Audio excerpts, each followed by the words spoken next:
اعوذ باللہ من الشیطان الرجیم بسم اللہ الرحمن الرحیم۔ السلام علیکم ناظرین، آپ کا ہوسٹ فیصل عزیز بٹ۔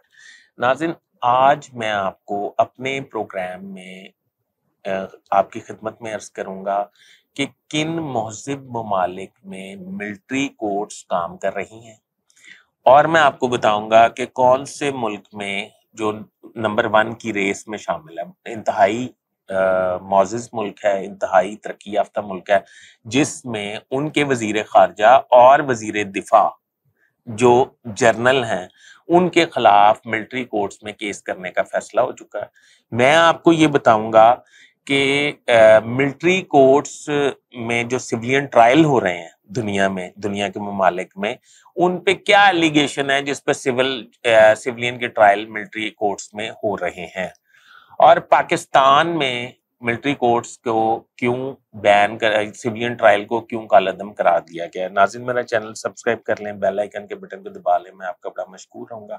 ناظرین، شروع کرتے ہیں کہ پاکستان سے آپ کو پتہ ہے جسٹس سپریم کورٹ کے جسٹس اعجاز الحسن صاحب نے، بلکہ اس سے بھی تھوڑا پیچھے چلے جاتے ہیں، قومی اسمبلی نے قانونی ترمیم کی، اور ترمیم کر کے ذریعے یہ بتایا کہ سیولین ٹرائل جو ہیں وہ ملٹری کورٹس میں ہو سکتے ہیں۔ اب پہلی بات تو یہ کرتے ہیں نا کہ سیولین ٹرائل جو ہیں وہ اچھا، اس کے بعد یہ کہتے ہیں کہ جسٹس اعجاز الحسن کی سربراہی میں ایک پٹیشنر گئے اور انہوں نے ایک بینچ بنایا چیف جسٹس نے، اور جسٹس اعجاز الحسن کی سربراہی میں اس بینچ نے یہ سیولین کا ملٹری کورٹس میں ٹرائل جو ہے کالعدم قرار دے دیا۔ یہاں تک اب اس پہ آ جاتے ہیں کہ دنیا میں ملٹری کورٹس میں جو ٹرائل ہو رہے ہیں سیولین کے، ان پہ کیا الزامات ہیں؟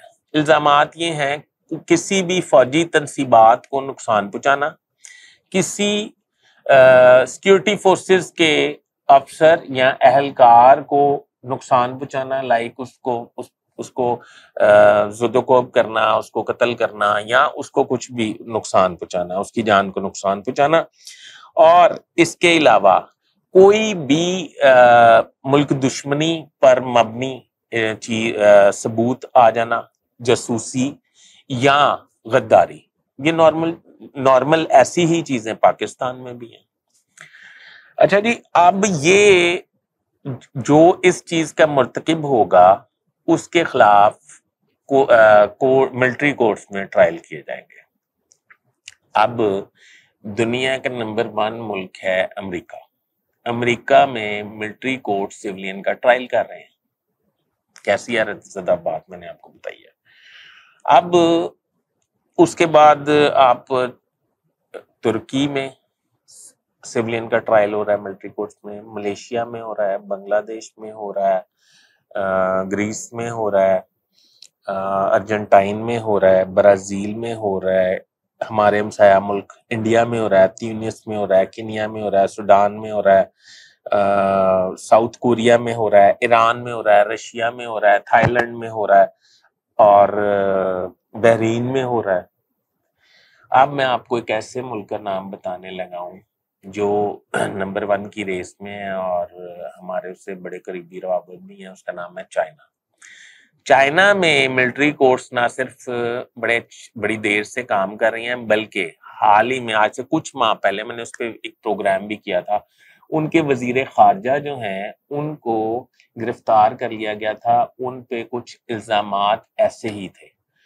اچھا، اس کے بعد جب گرفتار کر لیا گیا تو دنیا میں ان کو کچھ پتہ نہیں، ان کی فیملی کو بھی کچھ پتہ نہیں، غائب کر لیا گیا کہ کدھر گئے وہ نامعلوم مسنگ پرسن ہو گئے۔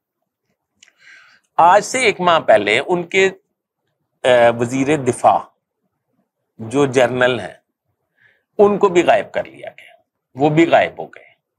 اب یہ دونوں جو غائب ہو گئے ہیں، مجھے اطلاع ملی ہے کہ ان پہ الزامات، جس الزامات کے تحت انہوں نے غائب کیا تھا یا یہ مسنگ پرسن ہوئے تھے، ان کی تحقیقات میں وہ ثابت ہو چکے ہیں، اور ان کے خلاف یہ فیصلہ ہو گیا کہ وہ ان کا ٹرائل جو ہے ملٹری کورٹس میں کیا جائے گا۔ اب آپ مجھے یہ بتائیں کہ اگر ان کا ٹرائل ملٹری کورٹس میں ہو سکتا ہے تو پاکستان میں ملٹری کورٹس کو کالعدم کیوں قرار دیا جا رہا ہے؟ پاکستان امریکہ سے بڑا سپیریئر ملک ہے، زیادہ ہیومن رائٹس رکھتا ہے۔ پاکستان چائنا، امریکہ، بحرین، ملیشیا، ترکیہ، گریس اور ارجنٹائن، بہت سارے، ملیشیا، کوریا، ہمارے ہمسایہ ملک ایران، ان سے زیادہ بہت سپیریئر ہے، بہت ترقی یافتہ ہے. ادھر ہیومن رائٹس کی بہت مطلب ویلیو ہے. مطلب جب ان ملکوں میں یہ ہو رہا ہے تو ہمارے ملک میں یہ کرنے میں کیا ہے؟ جس نے ایسا کام کیا اس کا یقیناً ملٹری کورٹس میں ہونا چاہیے ٹرائل، کیوں نہیں ہونا چاہیے؟ تو اگر تو آئندہ پٹیشن میں جو سوموار کو ہونے جا رہی ہے، اگر یہ فیصلہ ہو گیا کہ ملٹری کورٹس کا فیصلہ کل عدم ہو جائے، تو ملٹری کورٹس کے خلاف جو فیصلہ ہے وہ کل عدم ہو جائے، تو پھر تو ملٹری کورٹس میں دوبارہ ٹرائل ہوگا. اب دیکھتے ہیں آنے والے وقت میں کیا ہوتا ہے. ابھی تک کے لیے اتنا ہی. اپنے ہوسٹ فیصل ادریس بٹ کو اجازت دیجیے. اللہ حافظ.